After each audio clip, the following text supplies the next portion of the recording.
Michel et Nassima Nango de Rosenga de bon délai d'ouverture, prière d'ouverture et pas il y a maman Clémence Najeteke.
Transformer en fête.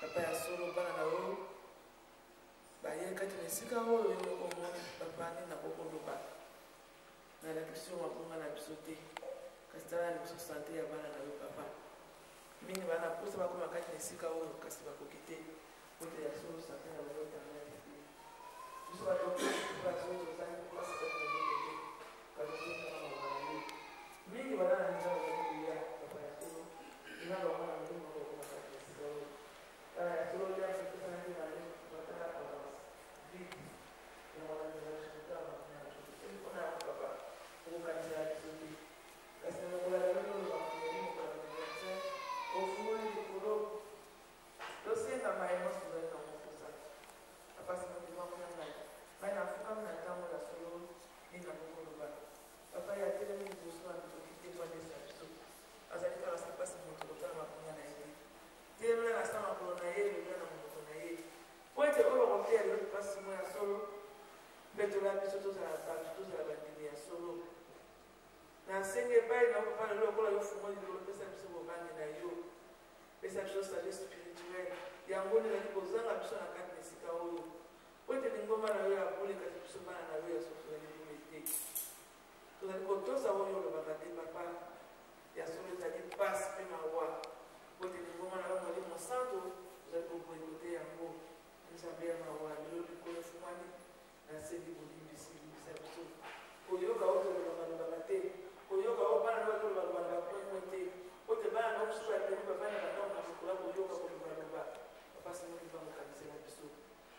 biso eloko wana koyimayima bana ya israele bazangaki mpona kotosa te konini te kasi mpona koyimayima mwa likambo ya moke tala lelo paroisse nzambe ya mabakanisa ya biso lelo ezali mokolo monene papa topesi makambo nyonso na maboko na yo po ete yo ozali nzambe ya bolingo nzambe ya mawa yo ozali alpha to omega eloko moko ezangi te kati na yo kasi olobi na biso tozala kati na mipeko totubela point clé na yo na lelo oyo ete totubela tokakolibisa lisila sokamate mabe tokakofungola papa kasi eske tozali koyoka message wana kasi mo kasi lelo kanisa ya biso koandirsi mitema na biso te fungola motema ya mwana moko moko na oyo papa koteya alesa biso po totoka kosalela yango yango papa tobandi programme na biso topesi yango maboko na yo mpe na suka nango papa yo ozala kati na biso makambo nyonso koleka awa elekala na nkombo na yo kotalisa na yingela kati na esika oyo niata ye po te ye mosala na ye koya kobebisa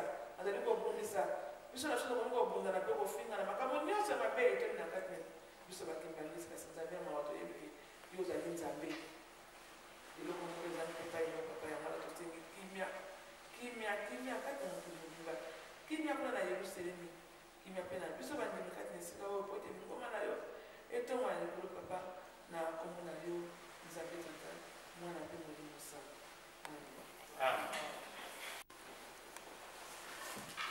na nkombo ya tata mwana mpe molimo santo lokola tosali deja priere na biso ouverture tobanda programme na biso lokola ezali momesan na biso na yango tokotanga na psaume de David chapitre 56 versets 13 à 14.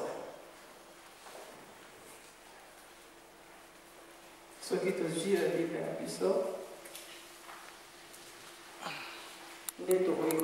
Psaume chapitre 56 versets 13 à 14.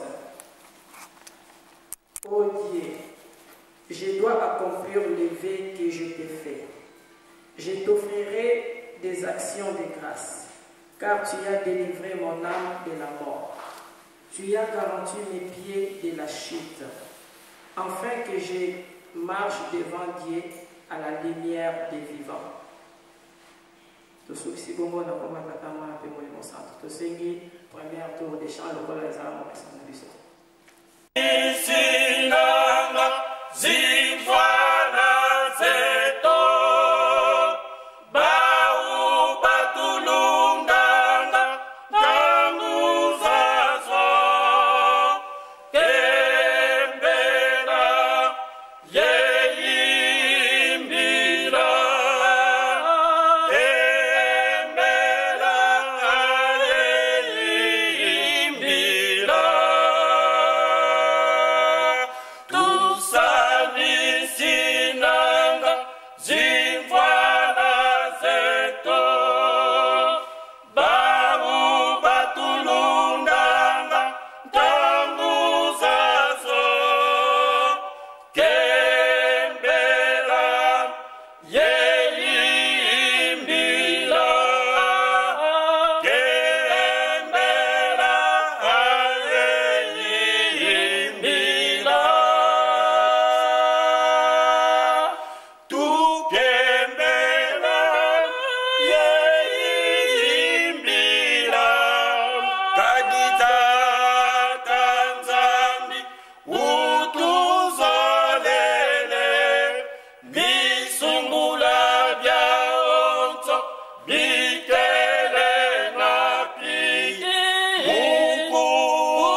atandele na kombo na yo tokolomba.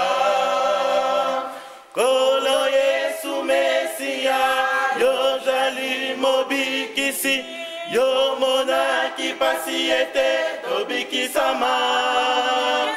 Mungu na telemeni biso pwete abungisa biso, atandele na kombo na yo tokolomba. Bolingo bwayo tosengi yokolo, limbisa biso tojala na kimia. Yomo konkololo bakete soki eloko ezangi, bosengana mabondeli bokozua.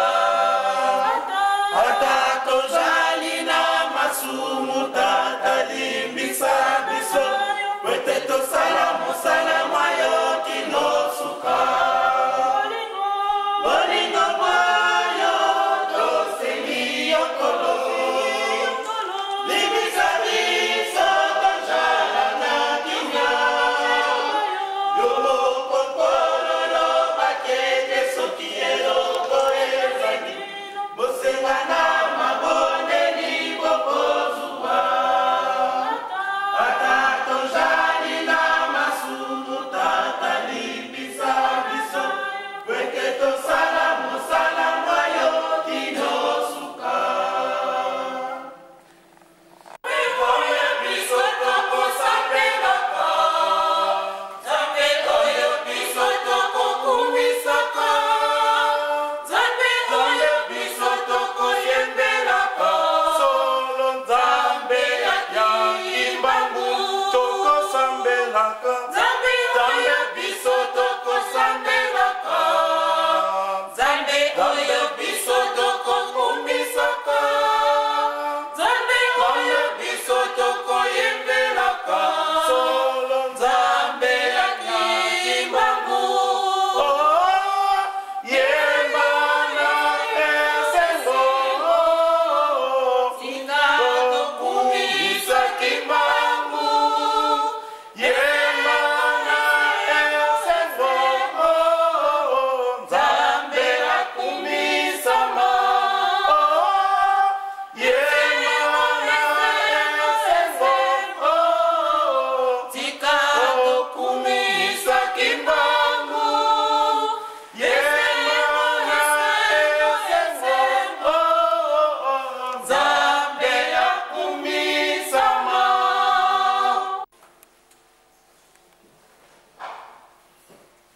nakomba tata mwana pele na biso ya Bible.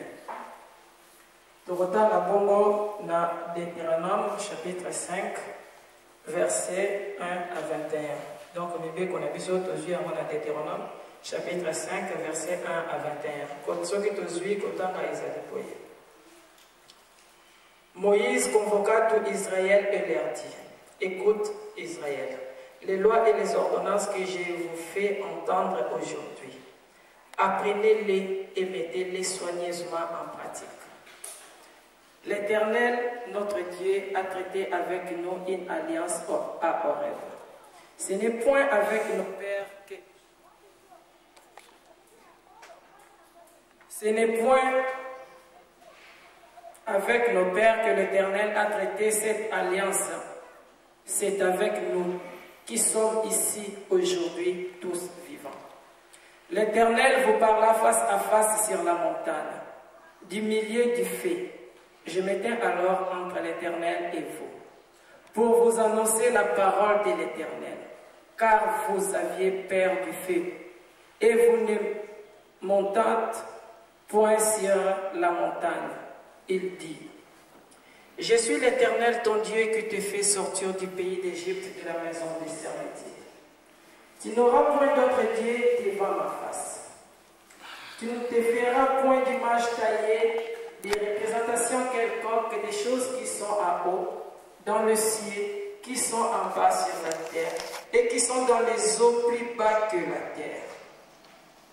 Tu ne te prosterneras point devant elles, et tu ne les serviras point, car moi, l'Éternel ton Dieu, je suis un Dieu jaloux, qui punit l'iniquité de père sur les enfants jusqu'à la 3e et à la 4e génération de ceux qui me haïssent, et qui fait miséricorde jusqu'à 1000 générations à ceux qui m'aiment et qui gardent mes commandements. Tu ne prendras point le nom de l'Éternel ton Dieu en vain, car l'Éternel ne laissera point impuni celui qui prendra son nom en vain.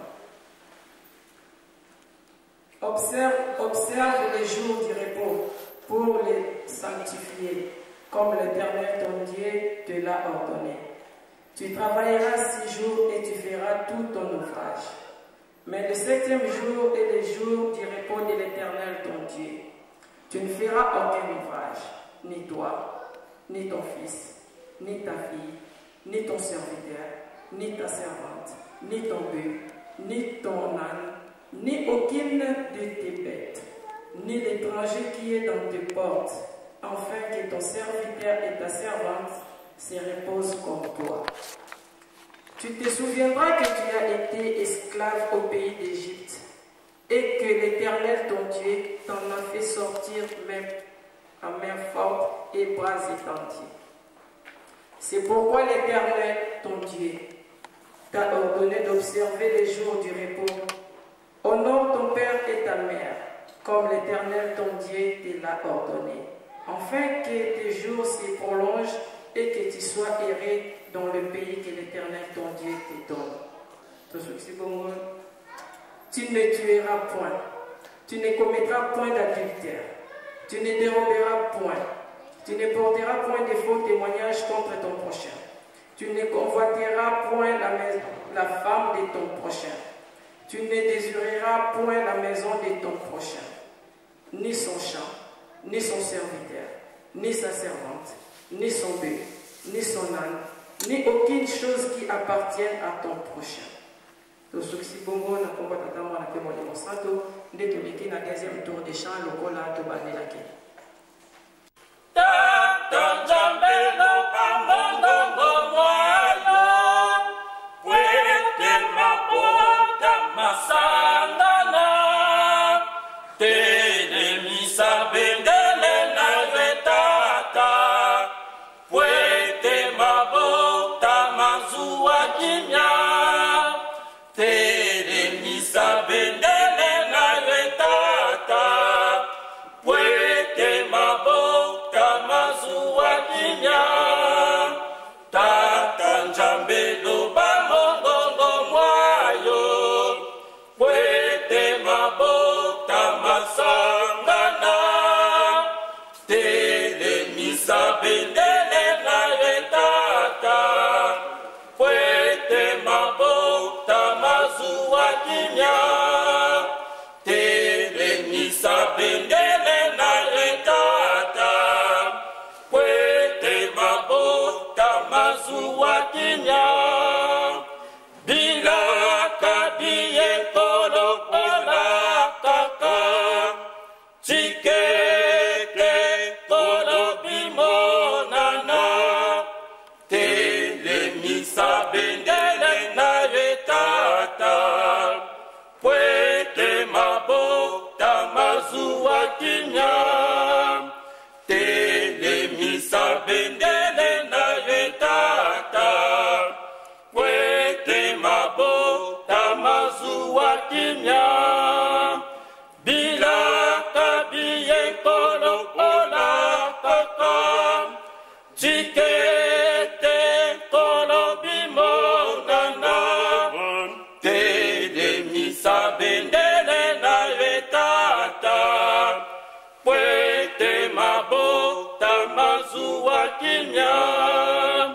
Telemisa bendele na vetata Pwete mabota mazuwa kimya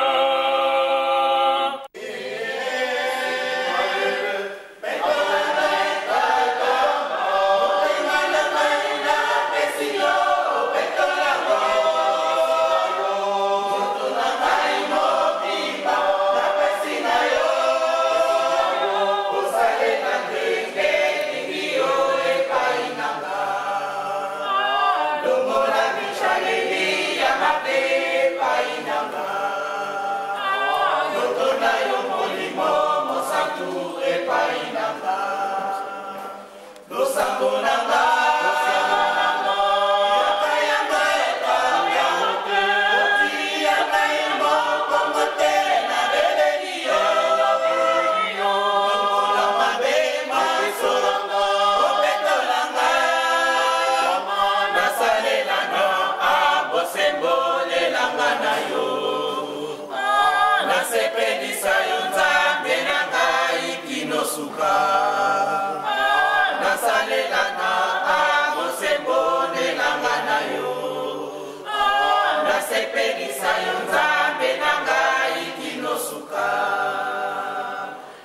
Novela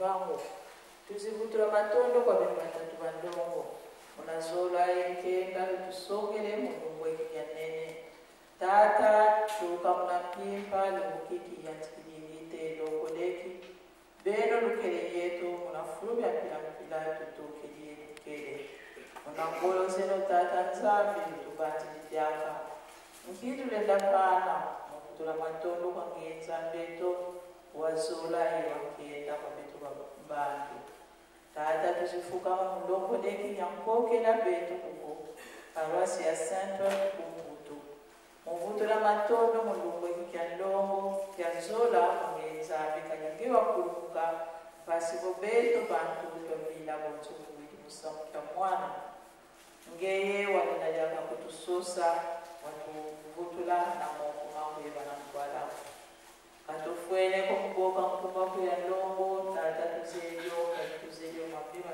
mpila mono fuga msenkangwa kutata nifweneko mkento masumu kwangetu kuzatini na ngamo mpasi zeto fukuye mweni msantangwa tata mulokoleki tubokele dyaka bonso mnatuyantikilimia na fuluki papa ngeye kukinakine dimosiko kuna ndomba zeto yenkondwa zeto yejiluketo kelukeluku nsatu zeto zinnamu kusalira kumsantangwa kadi twafisidi tuzedyuvo ngeye wasonga zola kwako wayiza babanza mulungu ekele 12 septembre mpasi bobeto tata twavaika muna mpasi muna mfuta muna twakala twavutukaliaka pana ntwala tata zola kwanene kokwasonga kwa mbeto bantu mpya mfutu tata wenda baka bobeto luvili pana meso mako bobeto banononeko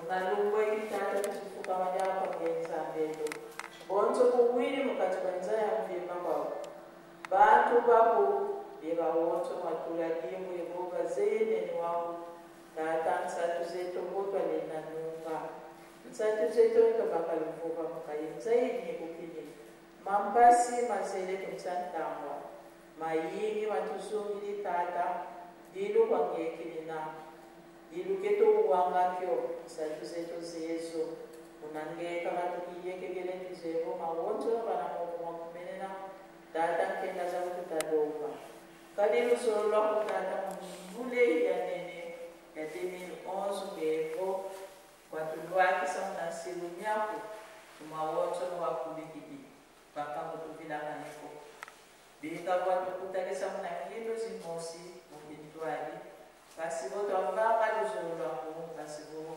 twenda kumtwala kanisa itavingila mumungeka tanzani wakubika katula kiti kunantima myeto umawonto mambi kanti utuvana mpuma utuvana lusolo mpasivo momo ngenzambi utakutulonga tata kalusalila munakileka mulungu ekitata twizikie mpasi zampila mpila kati usongele nsako kalingewa bangayo ngevonza ibebele kanti ngezemo mwakubikili mpasivo wakutakesa wonkambo usidi banameso mako mpasivo tokusalila dyaka munajibundu lyakuzempe beto baba bakutakesa tata ndyatulo zeto za kimuntu ngindu zeto zeso ntona zeto za kimwana mavangu metomenakama kimuntu telokoleki tata utusiamisa kadi nitu itasola mankaka mwanda zempe maketa sosa tata lusola kutalomba tuzepo ngeka balena kutunungisa utukatulamo mawonto mambi kati utukutakisa muna ngindu za ngenzame mpasivo twavanga luzulu lwako mpasi za mpila zizi yetu muna zinzo zetu muna famili muna batata eba mama muna bana tata kalikondo mosiko papa mawoto nongezeye papa ngeka bausalisanga yekole mufibana mokuma utubatila mumoma kondolo papa usolo kutulombele pasivo watusalila monge usosanga beto twasala ibyena utulembo la tata twakala ingindu za minzambi kantila solo maluta fulukili tata tulombele lusolo lwa twizili mubaka mumakondo lwayingi mpe basili munazinzo mumpasiza mpila nakati bayekole bana mokoma munasi muna mapitalo mnafulu bya mpila bantu betagila wenda bakutula wenda basalisa kalinge consulateur wangetu yekola amawonso matuzungi mina yetumpasi atuna imayingi kutulenda lomba kale mkoba zetu za kimuntu matingeye nzambi unawafwana bikabuluzolwa kwa mama muzazo muzola kwa pele batatu bandongo se mwana mwana bele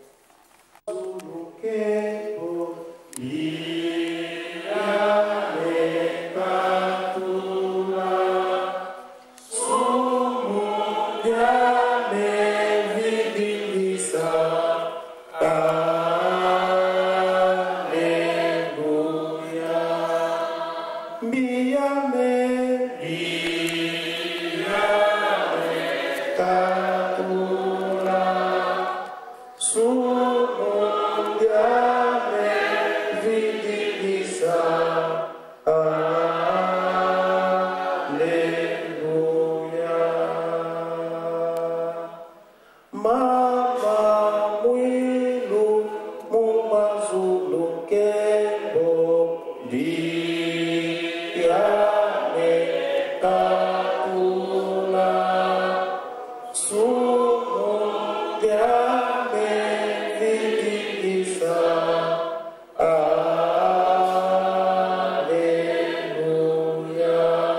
makanga kata manda belanda ko jante tulo bandolo ki banata bandolo ki ando sange se mwana manda bela surtout ngolum ki kanene ke le 12 septembre zambi kitali la masu kansi kenda za tulo ba kenda sikanti ma mbetu asivo watu vana nsambu na lau iluvama ma vimbi ngolum ki kanene mungeti kudira mambo kitonge mungeti swaminanga muwokula kiki bana konso fulu kizakane nkumba ku pampangi bakulimani sangaza programu ya saa asbe kumpututuna kina situation zetu za mtanka kazina tuizidi mkuvutila matolo mkokila hii katuizidi mpempamba ku selvia kubisiziyetere mkati pampata ku konso mungi kuna kakukili mna kakuantimani tukamuna nzoala kundi kuveni ni kairumini ina kilome kwa ngei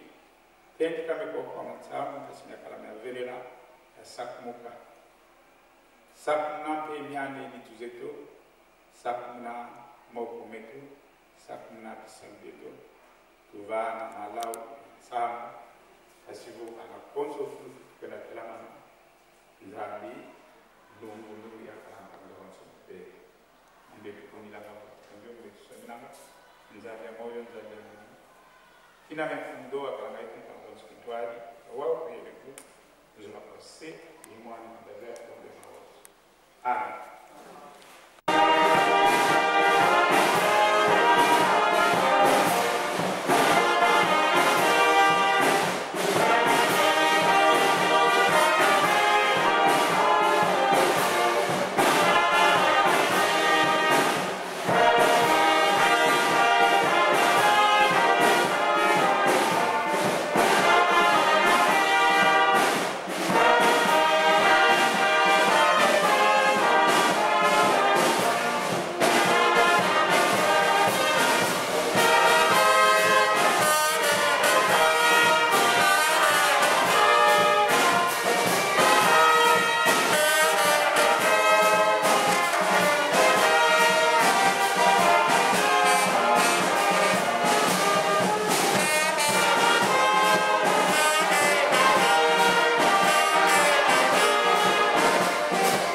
Évangile selon Jean, chapitre 14, versets 15 à 16, et puis de sauter directement à 25 à 26.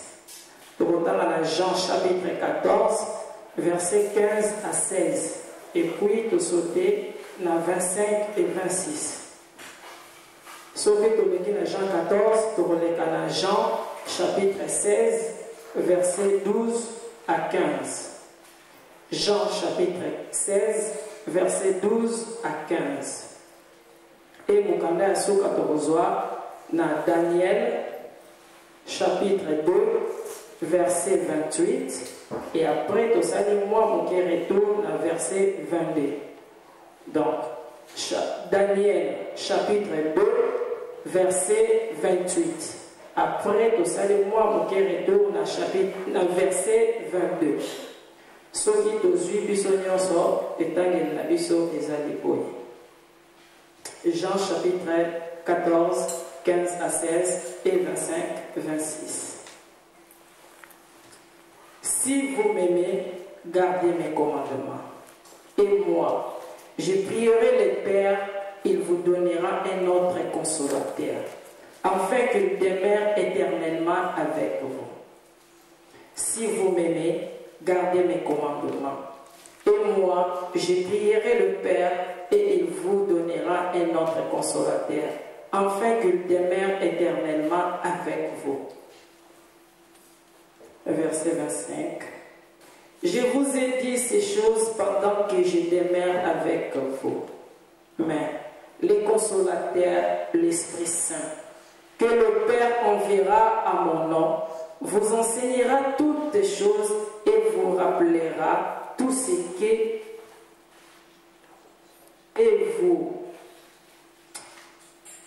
vous enseignera toutes choses et vous rappellera tout ce que je vous ai dit. Ce qui est dans Jean 14, pour passer dans Jean 16, chapitre 16, verset 15, verset 12 à 15. J'ai encore beaucoup de choses à vous dire, mais vous ne pouvez pas les porter maintenant.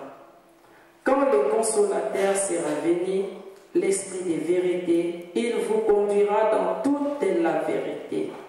Car il ne parlera pas de lui-même, mais il dira tout ce qu'il aura entendu, et il vous annoncera les choses à venir.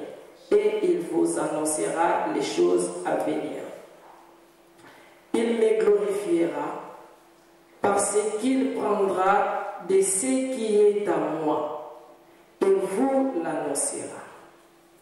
Tout ce que le Père a est à moi. C'est pourquoi j'ai dit qu'il prendra ce qui est à moi et qu'il vous l'annoncera.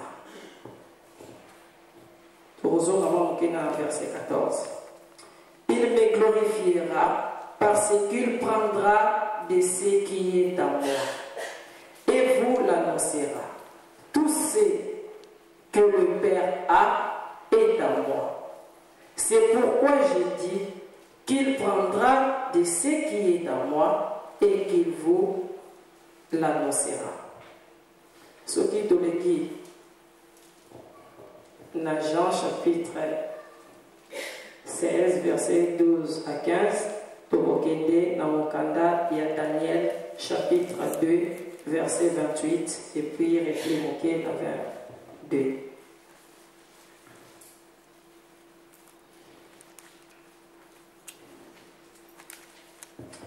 Daniel 2, 28, après 22. Mais il y a dans le ciel un Dieu qui révèle les secrets et qui a fait connaître au roi Nebuchadnezzar ce qui arrivera dans la suite des temps. Voici ton songe et les visions que tu as eues sur ta couche. Après, Tozegni Mouamke dans 22. Il révèle ce qui est profond et caché. Il connaît ce qui est dans les ténèbres et la lumière des mers avec lui. Je suis ici pour vous, Tata, moi, la paix, moi, mon sang. Tout bon là. Papa, c'est mon qui m'a dit que j'en moi, mon sang. Nini yao njambe na kokekoloba ozangi koyeba. Nangonga oyo yawe njambe. Nasili kotelema liboso po ete na kokotanga mokanda na yo tokoka kosolola na bandeko. Mokolo oyo monene ya le 12 septembre papa simoki mbango boyei na yo ya liboso kati na mokili po ete otikala libela kati na biso. Njambe na ngai nabengi yo po ete okoka kozala na ngai po ete mayema nsima koleka awa maleka na bolingo bwa yo maleka lokola elingi yo na ndenge yo kotindelaka biso. Papa oyo esengeli te na ntina na mosala na yo kotika te ekoka koleka liboso kasi kimia no ekozala na biso na ebandeli kino suka po ete manso moko oleka lokola elingi bolingo ya bino misato ya bule. Njambe tata mwana mpe molimo mosantu tokosengelaka manso amen. Na Congo tobandi mateya na biso prédication na biso ndenge mokolo mwa lelo tomekaki kobongisa yango. Eloko ya liboso tokoloba toyebi lelo ezali date monene le 12 septembre. Le 12 septembre ezali bafete ebele makambo ebele mais tokobase plus na naissance ya papa Simon Kimbamba po ete avant eloko nyonso ezala na mokili Avant et l'eau qu'on soit zala, il faut qu'il y ait d'abord la naissance. Il faut qu'il y ait des bosses et l'eau qu'on zala. Si mandé manso et boya, il y a un moment où l'autre reçoit la naissance et la personnalité à papa Simon Kemba. Pour la Kobanda Bongo de Dangaki, dans Psaume chapitre 56, versets 13 à 14. Dans le Psaume chapitre 56, versets 13 à 14. Et puis, dans les cas qui dans Deutéronome, chapitre 5, verset 1 à 28. Batatana Bamama, Boni Bisangaye, parce que tu es bien, mais ça on a biso, tu bandaka, prédication a biso, midi n'absorbe, pour na bolimbola. Aninga ginata n'absorbe des fois, pour na joie, parce que verset 1, Isana Katamate, na biso, tu reconnais l'ango vers la conclusion.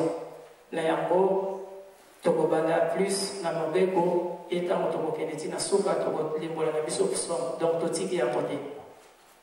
Na mabeko, batatana Bamama, qui na Deutéronome pour l'année.